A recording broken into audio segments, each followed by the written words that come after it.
திருப்பாவை பாடல் 19.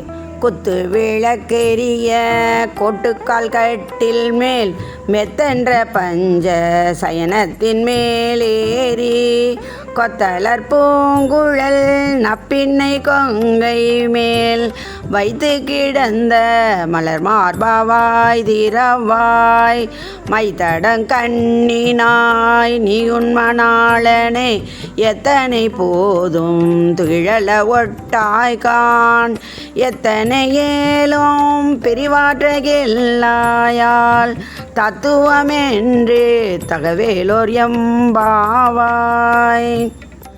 திருப்பாவை பாடல் 19. விளக்கம். குத்து விளக்கெரிய யானை தந்தத்தால் ஆன கட்டில் மேல் விரிக்கப்பட்ட மிருதுவான பஞ்சு மெத்தையில் விரிந்த கொத்தாக பூச்சூடிய நப்பின்னையின் மார்பில் தலை வைத்து கண்மூடியிருக்கும் மலர் மாலை தரித்த கண்ணனே, நீ எங்களுடன் பேசுவாயாக. மை பூசிய கண்களை உடைய நப்பின்னையே, நீ உன் கணவனாகிய கண்ணனை எவ்வளவு நேரமானாலும் தூக்கத்திலிருந்து எழுப்புவதில்லை.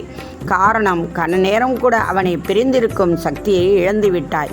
இப்படி செய்வது உன் சுபாவத்துக்கு தகுதியாகுமா? திருவெம்பாவை பாடல் 19.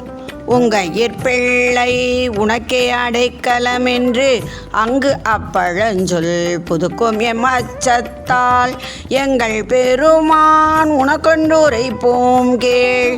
எங்கொங்கை நின் நண்பர் அல்லாதார் தோள் சேரற்க எங்கை உனக்கல்லாது எப்பணியும் செய்யற்க கங்குல் பகலெம்கண் மற்றொன்றும் காணற்க இங்கிப் பரிசே எமக்கெங்கோ நல்குதியேல் எங்கேழில் என் ஞாயிறு எமக்கேலோர் எம்பாவாய். திருவெம்பாவை 19வது பாடல். பொருள். உன்னிடம் கொடுக்கப்படும் என் மகள் உனக்கு மட்டுமே சொந்தமானவள் என்று ஒரு தந்தை தன் மகளை ஒருவனிடம் திருமணம் செய்து கொடுக்கும்போது சொல்லும் பழமொழி இருக்கிறது. அதன் காரணமாக எங்களை திருமணம் செய்வோர் எப்படி இருக்க வேண்டும் என்று உன்னிடம் கேட்கும் உரிமையுடன் விண்ணப்பிக்கிறோம். எங்களை தழுவுவோர் உன் பக்தனாக மட்டுமே இருக்க வேண்டும்.